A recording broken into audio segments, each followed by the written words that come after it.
অতি গুরুত্বপূর্ণ 5টা আমলের কথা বলবো ইনশাআল্লাহ। কয়টা আমল? 5টা আমলের কথা বলবো। নাম্বার 1, সবচেয়ে বেশি যেটা করতে হবে পরিমাণে, জুমার দিন, জুমার রাত, বৃহস্পতিবার সন্ধ্যা থেকে নিয়ে শুক্রবার সন্ধ্যার আগ পর্যন্ত পরিমাণে সবচেয়ে বেশি করতে হবে যে আমলটা, সেটা হলো দুরূদ শরীফের আমল। কিসের আমল?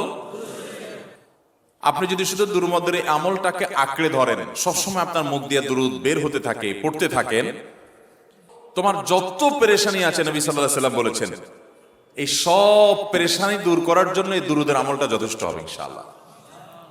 এবং গুনাহ মাফের জন্য এই দুরূদের আমলটা কি হবে? যথেষ্ট হবে। যে ব্যক্তি আমার প্রতি একবার দুরূদ পাঠ করবে, আল্লাহ রাব্বুল আলামিন তার প্রতি 10 বার রহমত নাযিল করবেন। এরকম একবার দুরূদ পাঠ করবেন হক আদায় করে যথাযথভাবে মহব্বতের সাথে, 10 বার আপনার জীবনে আল্লাহ তাআলা অনুগ্রহ নাযিল করবেন।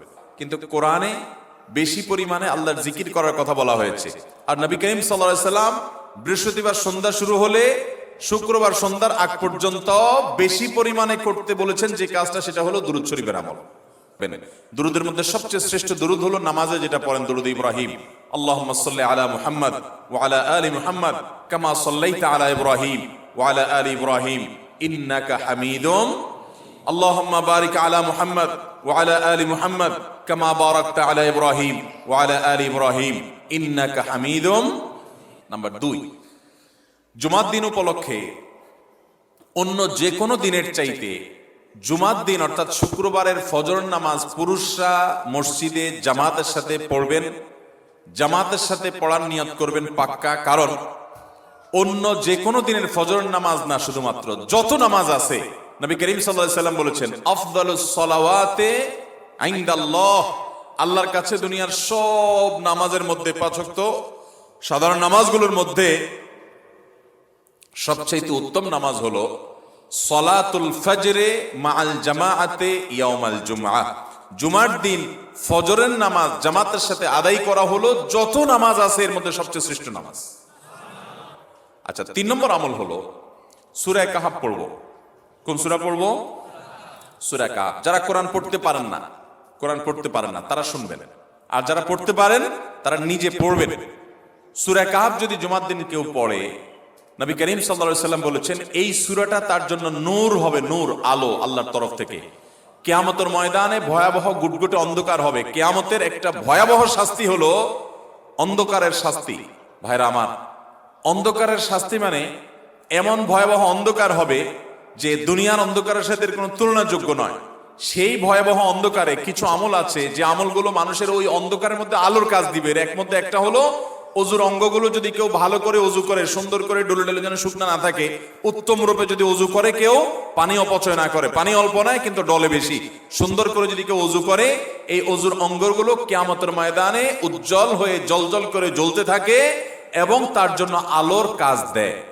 অন্য অনেক উলামা ইকরাম বলেছেন এর ব্যাখ্যা হলো সূরা কাহফ যদি কেউ এক বৃহস্পতিবারে পড়ে, পরের বৃহস্পতিবার পর্যন্ত, এক শুক্রবারে যদি পড়ে, পরের শুক্রবার আগ পর্যন্ত পুরো সপ্তাহব্যাপী তার ভিতরে নূর, ঈমানের নূর, তাকওয়ার নূর, ইলমের নূর, আমলের নূর, ভালো মানুষ হওয়ার নূর তার ভিতরে আল্লাহ তাআলা সৃষ্টি করে দিবেন। প্রথমটা চলে গেল দুরূদ বেশি বেশি করে পড়বো। দ্বিতীয়টা হলো জুমার দিনের ফজর নামাজ কোন অবস্থাতে জামাতের সাথে পড়া মিস করবো না। কারণ নবী সাল্লাল্লাহু আলাইহি ওয়াসাল্লাম বলেছেন সকল নামাজের মধ্যে সবচেয়ে সেরা, উত্তম, শ্রেষ্ঠ নামাজ অর্থাৎ ওয়াক্তিয়া নামাজের মধ্যে সবচেয়ে শ্রেষ্ঠ নামাজ হলো জুমার দিনের ফজরের নামাজ জামাতের সাথে পড়া।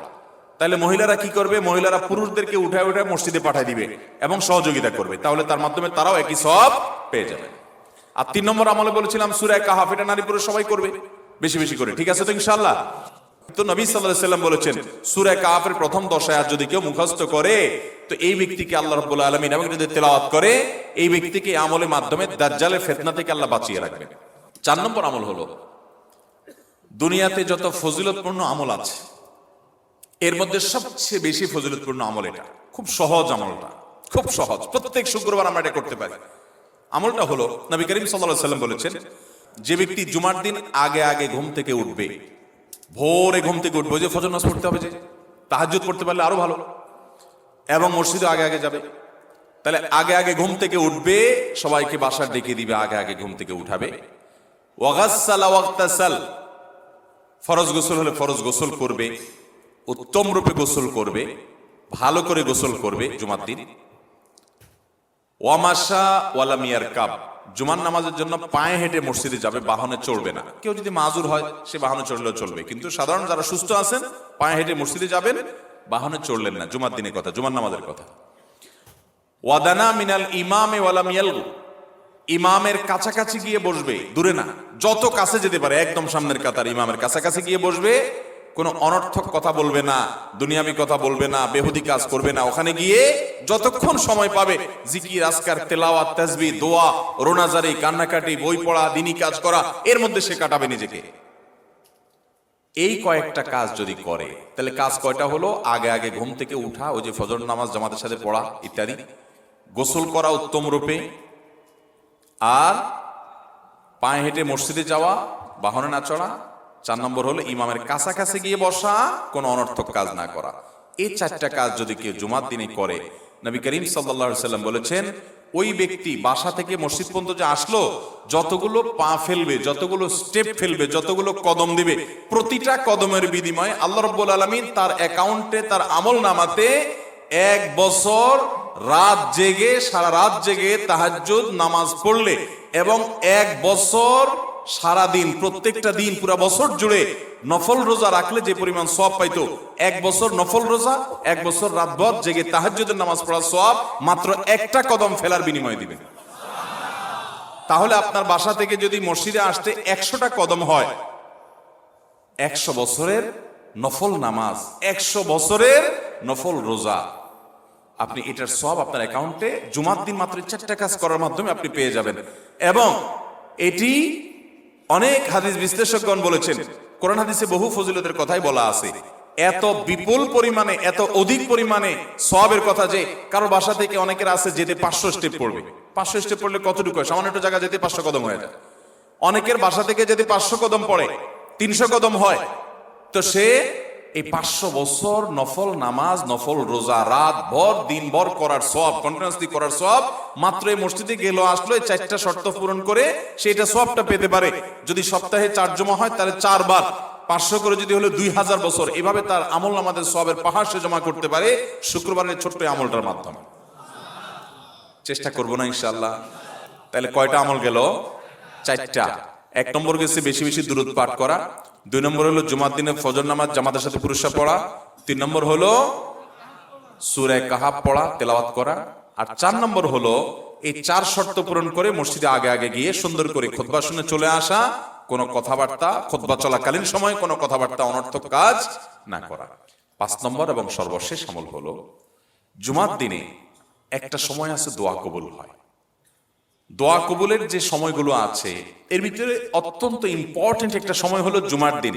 শুক্রবারের একটা সময় সম্পর্কে নবী সাল্লাল্লাহু আলাইহি ওয়াসাল্লাম বলেছেন যে একটা সময় আছে শুক্রবারের, এই সময়ে বান্দা কোনো দোয়া করলে আল্লাহ তাআলা ফিরিয়ে দেন না, কবুল করেন। কিন্তু সময়টা যে ঠিক কখন, এটা হাদিসে নবী সাল্লাল্লাহু আলাইহি ওয়াসাল্লাম বলেন নাই, যাতে করে হয়তো আমরা সারা দিনেরই কম বেশি দোয়ার চেষ্টা করি। এই বিষয়ে মুহাদ্দিসগণ, হাদিস বিশ্লেষকগণ, পণ্ডিত ওলামায়ে কেরামগণ হাদিসের বিভিন্ন আকার ইঙ্গিতকে গবেষণা করে, অ্যানালাইসিস করে এক একজন এক এক সময়ের কথা বলেছেন। তবে বেশিরভাগ ইমাম, বেশিরভাগ পণ্ডিত ওলামায়ে কেরাম, বেশিরভাগ আপনার ইসলামিক স্কলারগণের বক্তব্য হলো যে এই সময়টা হলো জুমার দিনের শেষ প্রহর, আসরের পর থেকে নিয়ে সূর্য ওঠার আগ পর্যন্ত এই সময়টা। যদি কেউ ব্যথার জায়গায় হাত দেয় এবং পড়ে আউযু বিইজ্জাতিল্লাহি ওয়া কুদরাতিহি মিন শাররি মা আজিদু ওয়া হাজির, আল্লাহ রাব্বুল আলামিন তার ব্যথা দূর করে দিবেন। এক সাহাবী এই হাদিসের উপর আমল করে তৎক্ষণাৎ তার ব্যথা দূর করেছেন। আমাদের আল্লাহর দিকে মনোনিবেশ করতে হবে দোয়ার জন্য বেশি বেশি। তাহলে শুক্রবারে 5 নম্বর আমল হলো বেশি বেশি কি করব? ইনশাআল্লাহ দোয়া, বেশি বেশি দোয়া করবেন, উঠতে বসতে চলতে ফিরতে। বিশেষভাবে সূর্য ডোবার আগের যে সময়টা শুক্রবার, অর্থাৎ দিনের শেষ সময়টা, বিশেষভাবে আল্লাহ তাআলার কাছে দোয়া করব। ঠিক আছে তো ইনশাআল্লাহ? কয়টা আমল বললাম? 5টা আমল। 1, বেশি বেশি দুরূদ। 2, ফজর নামাজ জামাতের সাথে পড়া পুরুষরা, মহিলারা অক্তমত পড়বেন, মহিলাদেরকে, পুরুষদেরকে পাঠিয়ে দিবেন মসজিদে। 3, সূরা কাহফ পড়বেন। 4, আগে ঘুম থেকে উঠে উত্তম রূপে গোসল করে মসজিদে আগে আগে গিয়ে পায়ে হেঁটে গিয়ে সামনে সামনে ইমাম সাহেবের কাছাকাছি গিয়ে বসা, অনর্থক কথা কাজ না করা, তেলাওয়াত জিকির আজকারের মাশগুল থেকে নামাজটা পড়ে বের হয়ে আসা, এই কাজ। নাম্বার 5, দোয়া করা, বিশেষ করে দিনের শেষ প্রহরে। আমল করব তো ইনশাআল্লাহ? বাসায় ফ্যামিলি লোকদের সাথে শেয়ার করবেন। জুমার দিন হুজুর বলেছেন, আমি একটু আমার মন থেকে বলিনি, এগুলো সব কোরআন হাদিসের কথা বলেছি আপনাদেরকে। কোরআন হাদিসের আলোকে 5টা আমলের কথা বলেছেন, বিশেষভাবে জুমার দিন আমি 5টা আমল করবই করব। ভাইরা আমার, প্রত্যেক জুমার দিন যদি আপনি একটু ইমানের রিচার্জ করেন, ইনশাআল্লাহ সারা সপ্তাহ আপনার জন্য সেটা উপকারে আসবে। চেষ্টা করবো তো ইনশাআল্লাহ।